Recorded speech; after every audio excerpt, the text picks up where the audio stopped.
Capítulo 7. Mensagem do primeiro dia. A leitura da linguagem de Deus. As reações às descobertas que ligam alfabetos antigos a elementos modernos têm sido variadas, mas previsíveis. Para alguns, a revelação do nome de Deus no código da vida traz implicações de tal magnitude que eles ficam absolutamente desarmados. As primeiras reações vão da descrença a uma curiosidade que é quase reverência. Há sempre perguntas e vontade de saber mais. Se o código é real, como isso é possível? Como podemos negligenciar durante tanto tempo uma coisa tão importante? Para outras pessoas, essa descoberta proporciona um bem-vindo alívio, confirmando cientificamente aquilo que já suspeitavam no seu íntimo e que vivem na própria vida. Além das diferenças de cultura, raça, religião, ação ou crença, a mensagem nos lembra que fazemos parte de algo maior do que as diferenças que impomos aos outros ou a nós mesmos. Em retrospecto, o código da vida é simples e direto. Só que neste mundo de separação, com o estudo da natureza reduzido a ciências aparentemente não relacionadas, as conexões se perderam e a mensagem ficou turvada. A descoberta do nome de Deus no interior do nosso corpo nos mostra a vantagem de mesclar diferentes formas de conhecimento numa única compreensão. Para além dos limites tradicionais que definem a química, a linguagem, a história e a religião, percebemos o poder de uma visão de mundo maior e mais integrada. Na simplicidade do código, a mensagem também é simples. Perfeição da alma. O que diz essa mensagem sobre o nosso papel na criação? Em capítulos anteriores, vimos que os textos antigos associam o nome de Deus a uma manifestação da sua presença num determinado momento. O Deus da misericórdia, o Deus da criação e assim por diante. O Gênesis nos fornece fortes indícios do papel que temos no destino da nossa espécie. No seu hebraico original, o texto revela que, durante o ato da criação, Deus interrompeu o processo antes que ele estivesse completo. Gênesis 17:1. A tradução seria: Eu sou El Shaddai. Anda na minha presença e ser perfeito. Grifo do autor. O nome atribuído a esse aspecto de Deus é Shaddai, uma contração de duas palavras hebraicas, She, Amar, Dei, que podem ser traduzidas por aquele que disse o bastante. Pare. Nessa frase simples nos é mostrado o potencial que nos dá ter no corpo o nome de Deus e o porquê da imperfeição que às vezes percebemos no mundo e na nossa existência. Como o nome Shaddai representa apenas um aspecto de Deus, seu nome pessoal não se modifica. Deus ainda se identifica como YHVH. Por meio da gematria, convertemos as letras de YHVH no código numérico do alfabeto hebraico. O processo revelou que na forma numérica o nome de Deus é 26, que pode ser reduzido a 8, pela soma dos algarismos 2 e 6. Aplicando o mesmo procedimento aos valores do nosso DNA, YHVG, temos um número que, embora semelhante, é ligeiramente menor. O código numérico oculto do DNA da humanidade é 10 mais 5 mais 6 mais 3, ou 24. A soma 2 mais 4 é o valor codificado de 6. Esse valor confirma na forma de números o que os textos já revelaram em palavras. Compartilhamos os atributos do nome de Deus, mas a letra final do nosso corpo físico, Gimel, nos diz que não somos iguais a ele. As palavras de Gênesis 17:1 são muito precisas, implicam que o ato da criação foi interrompido apenas com relação àquilo que poderíamos nos tornar. Em termos modernos, podemos supor que isso não se refere tanto à nossa perfeição física, mas às qualidades sutis que almejamos como seres humanos. Embora o nosso corpo estivesse completo no momento em que Deus deteve o processo, tivemos permissão para escolher os atributos não físicos e espirituais que nos permitiriam realizar o nosso potencial e atingir a perfeição. Ao ordenar à humanidade que se tornasse perfeita, Deus nos mandou mudar, evoluir e participar da plenitude do mundo e da nossa essência. Ele nos deu uma ordem para cocriar. Evolução da essência. Somada à história escrita revelada nos registros mais antigos, a descoberta de restos humanos modernos com 160 mil anos, como se sabe agora, ver capítulo 2, sugere que a nossa forma física mudou muito pouco desde que aparecemos na Terra. Embora os registros fósseis forneçam evidências físicas de uma progressão evolutiva, a diversidade no nosso passado sugere que houve muitos desvios e curvas ao longo do caminho. Em sua contribuição à edição especial de Scientific American, volume 15, número 2, julho de 2003, Ian Tatsal e J. Materni se referem a esse fenômeno. A história da evolução humana não foi a história da luta linear de um herói solitário. Ao contrário, é a história dos remendos da natureza, das experiências evolutivas repetidas. Nossa história biológica foi uma história de acontecimentos esporádicos, muito mais do que acréscimos graduais. Talvez o maior mistério da nossa evolução esteja no fato de que, em alguns pontos desses acontecimentos esporádicos, adquirimos as características que nos diferenciam de todas as outras formas de vida. Tattersall e Maternis abordam a nossa singularidade no seu artigo, dizendo que o Homo sapiens incorpora características inegavelmente invulgares e acrescentam: seja o que for esse algo, está relacionado a como interagimos com o mundo exterior. Esse modo é o comportamental. Essas observações sugerem que, a despeito da evolução física que ocorreu, as qualidades da nossa espécie que mais se modificaram estão nos atributos impalpáveis que nos fazem únicos, tais como o nosso modo de lidar com a vida e uns com os outros, a expressão de amor e compaixão, a capacidade de discernimento que vem de pensamentos, sentimentos e emoções.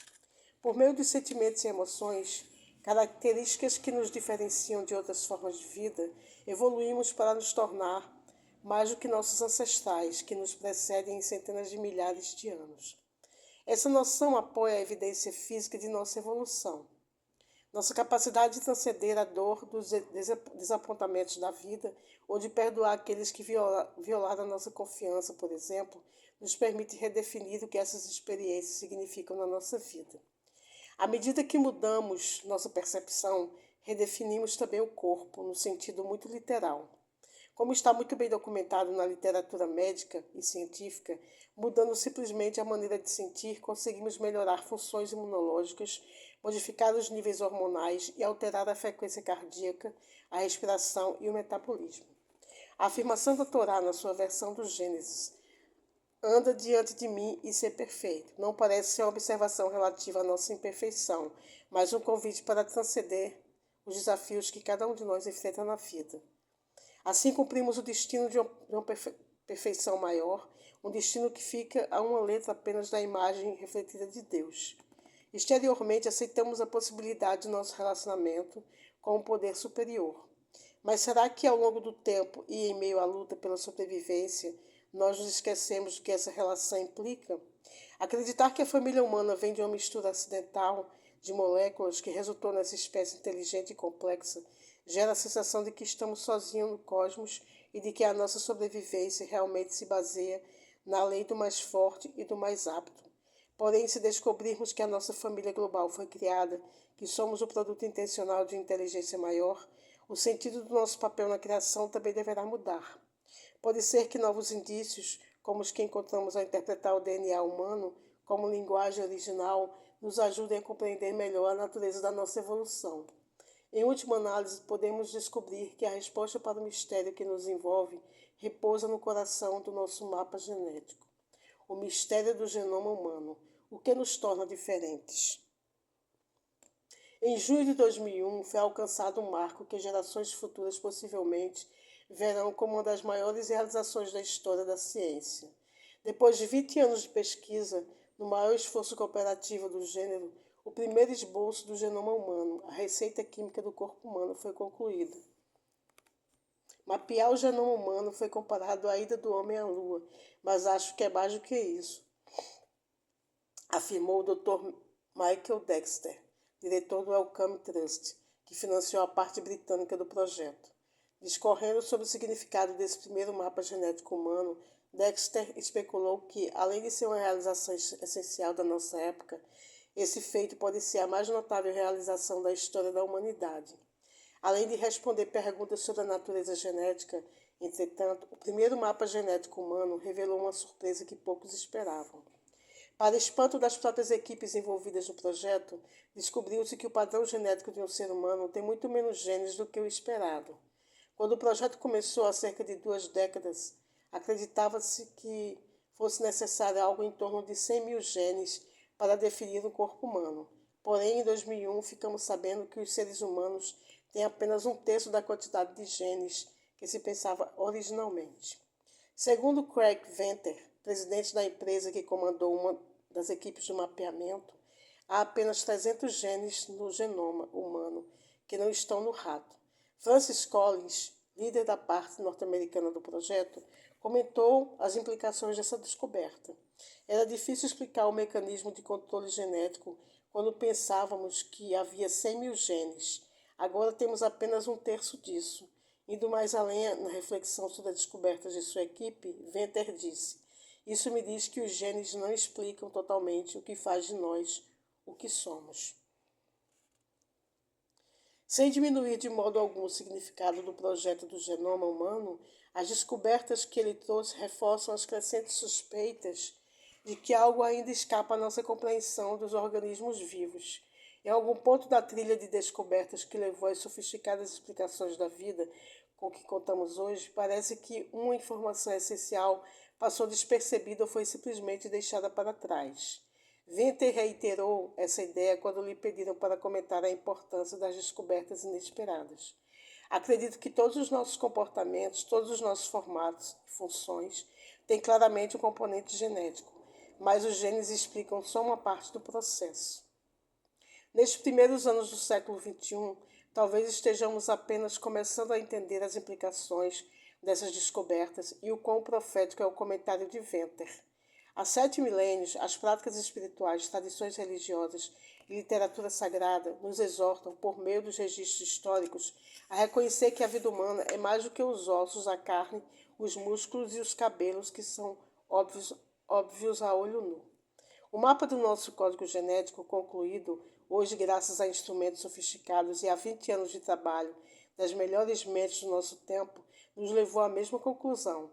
Ainda existimos como espécie, observou Venter, porque temos uma adaptabilidade que vai além do genoma. Se apenas 300 genes nos separam de um rato do campo, o que nos torna tão diferentes? Pode ser que a resposta a essa pergunta seja precisamente a chave que se encontra no coração de nossas crenças e tradições religiosas mais profundamente enraizadas. Quase todos os relatos antigos nos dizem que, com o primeiro dos homens, nossa espécie foi imbuída de alguma coisa, de uma centelha especial, como tem sido definida, um misterioso fio de essência espiritual que nos une eternamente a outros da nossa espécie e ao nosso Criador. É essa centelha que nos diferencia de todas as outras formas de vida. Talvez essa mesma força imbua de singularidade o nosso código genético. A força que está em toda parte, o tempo inteiro, e que responde à emoção humana.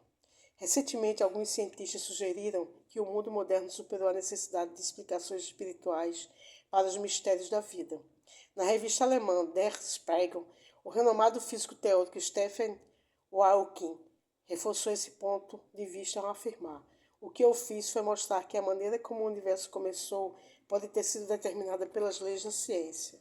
Isso não prova que Deus não existe, apenas que Deus não é necessário. No entanto, descobertas recentes no campo da física quântica sugerem que pode haver relações surpreendentes e inesperadas entre as leis da ciência de Hawking e o Deus das tradições espirituais. Pode ser que se descubra que os dois se referem à mesma força.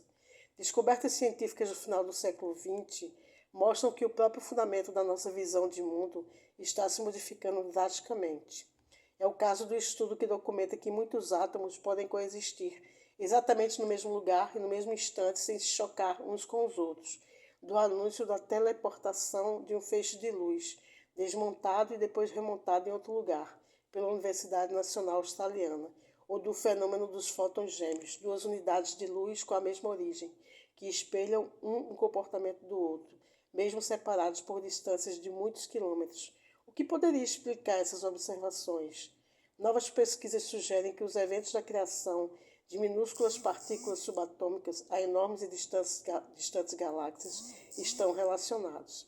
Ao se darem conta da existência de uma forma de energia antes desconhecida, os cientistas se viram de repente no território não mapeado de um mundo em que a linha divisória entre a ciência tradicional e o mundo místico de forças invisíveis é menos definida.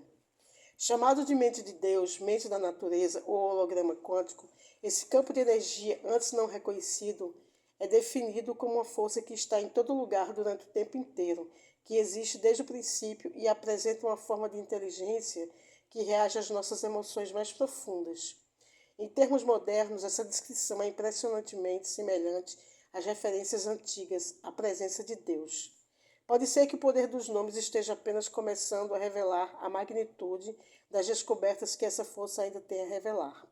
As implicações dessa força sutil e sempre presente fornecem pistas para a solução de mistérios como a bilocação de átomos, a comunicação entre átomos através de grandes distâncias e a saúde do nosso corpo.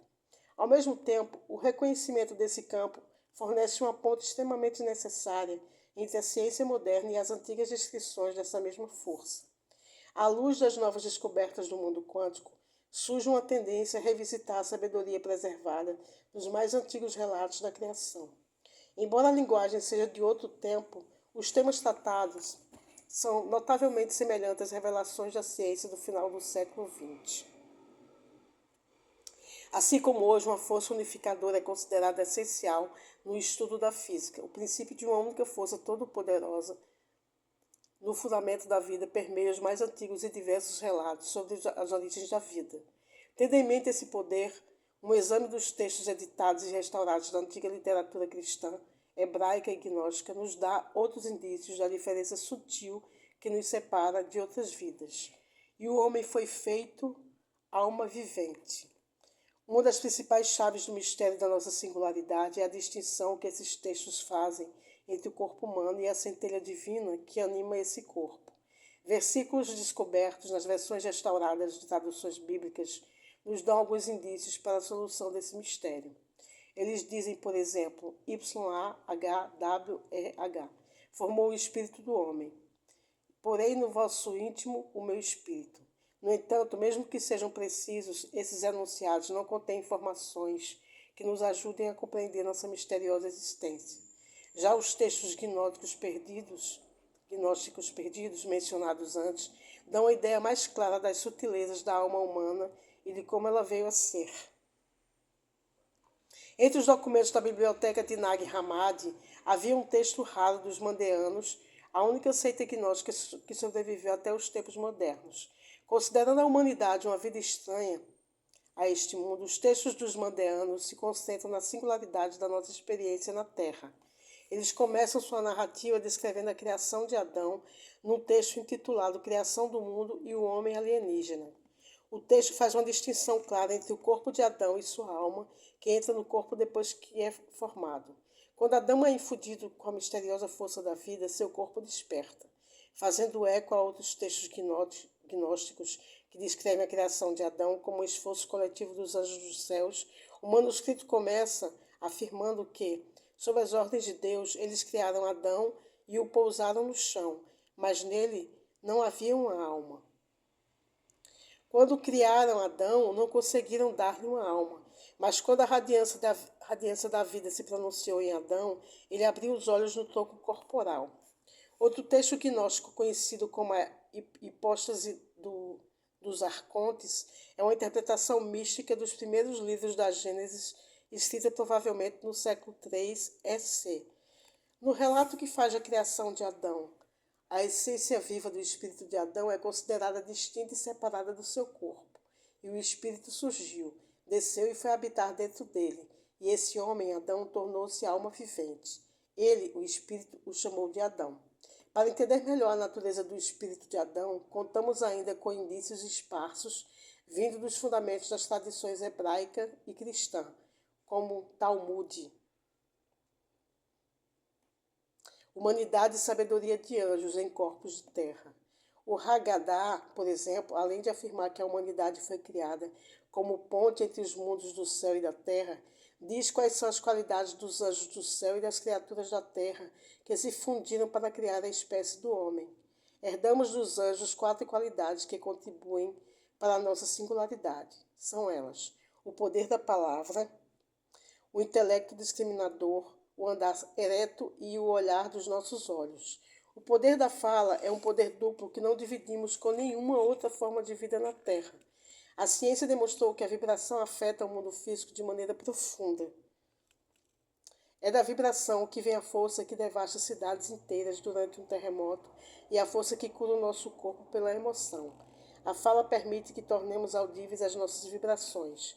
Com a capacidade de fazer vibrar o diafragma no abdômen e fazer entrar a quantidade exata de ar entre os músculos das cordas vocais, criamos as vibrações que curam o corpo e modificam o mundo. Além disso, é por meio das palavras que preservamos a memória do passado e compartilhamos com os outros as experiências que nos tocam a alma. É o nosso intelecto discriminador que nos permite escolher quando, como e até se compartilhamos as nossas opiniões por meio do dom da palavra. Nosso intelecto nos permite considerar as consequências de nossas ações, poupando-nos de viver no estado de perpétua reação, tentando consertar as escolhas de que nos arrependemos.